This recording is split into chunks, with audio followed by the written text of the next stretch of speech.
मंत्रिपदासाठी नितेश राणेंकडून पक्षाची लाचारी, वैभव नाईकांचा राणेंवर थेट हल्लाबोल. मंत्रिपदासाठी भाजप आमदार नितेश राणे हे पक्षाची लाचारी करत असल्याचा आरोप ठाकरे गटाचे आमदार वैभव नाईक यांनी केला आहे. केंद्रीय मंत्री नारायण राणे यांनी रिफायनरी प्रस्तावित जागेवर होणार असल्याचं म्हटलेलं आहे.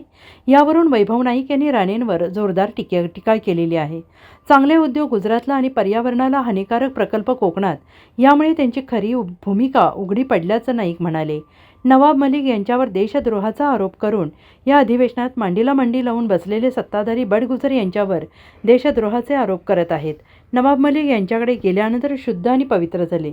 मात्र बडगुजर हे उद्धव ठाकरे यांचे निष्ठावंत कार्यकर्ते आहेत. मात्र जे बडगुजर आमच्याकडे आहे ते देशद्रोही आणि त्यांच्याकडे गेले तर देशभक्त, ही भाजपची रणनीती असल्याचे नाईक म्हणाले.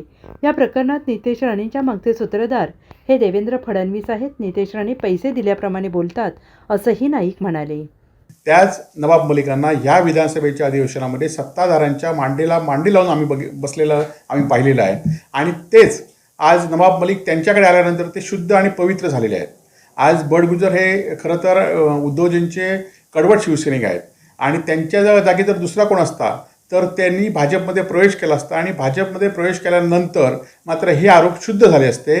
बडगुजर हे देशभक्त झाले असते आणि त्यामुळे आपल्यात आल्यानंतर ते देशभक्त आणि आपल्यापासून दुरावल्यानंतर ते देशद्रोही, हे आता भाजपची नवीन रेटी आहे.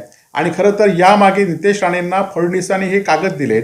पोलिसांच्या माध्यमातून जुना फोटो कुठला असेल तो फोटो त्यांना दिला आणि नितेश राणे हे आपण बोलत नाही तर त्यांना ज्याप्रमाणे स्टोरी दिली जाते त्याप्रमाणे ते बोलत आहेत. पैसे दिल्याप्रमाणे ते बोलत आहेत. पक्षाच्या नेतृत्वाची लाचारी त्यांनी आता मंत्रिपदासाठी चाललेली आहे आणि त्यामुळे त्यांच्या आरोपाकडे लक्ष देण्याची गरज नाही. खरं तर बडगुजर असून देत किंवा वैभव नाईक असून देत, जर आम्ही खरोखरच आम्ही चुकीचं काही केलं असेल तर आमच्यावर कारवाई निश्चित झाली पाहिजे. Bureau report, SBN Marathi, Sindhudurg.